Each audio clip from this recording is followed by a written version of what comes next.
Tuhong si Department of Public Works and Highways Secretary Vince Dizon, personal ho na nagsorry sa mga residente ho na apektado na itong palpak na aganan flyover na halos kalahating dekada ng nakatiwangwang. Alamin natin ang detalye ng balitang yan. Tinutukan ng Bomboradyo, Iloilo. Personal na nagsorry si Department of Public Works and Highways Secretary Vince Dizon sa mga residente na apektado ng palpak na aganan flyover na halos kalahating dekada ng nakatiwangwang sa bayan ng Pavia, Iloilo. Kasabay ito ng pagbisita ni Dizon sa lungsod at lalawigan upang tingnan ang status ng delayed na mga proyekto.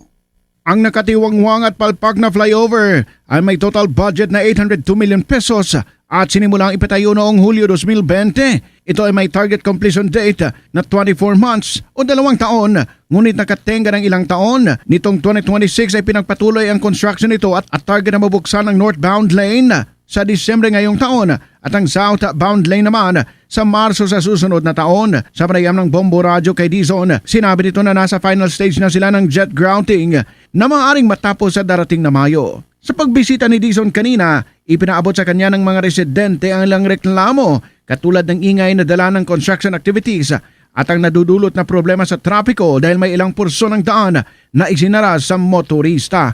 Tiniyak naman ni Dizon na regular siyang bibisita sa Iloilo upang matapos ang proyekto. Maliban sa aganahan, binisita din ito ang kalsada sa Timawa Molo, buhang flyover sa Haro at ilang proyekto sa loob ng West Visayas State University. Asensya ka na. Pero nabi naman nila, ito December, yung ingay hanggang May na. Tapos simula na sila sa taas, magbuhos na sila. Gagawin na nila, ha? Gagawin na nila. Sorry, ha? Oo, asensya na kayo. So gagawin na nila. Si Department of Public Works and Highways Secretary Vince Dizon.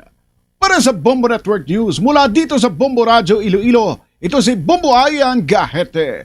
This is Bomboradyo Philippines, the #1 and the most trusted source of news and information. Basta Radio!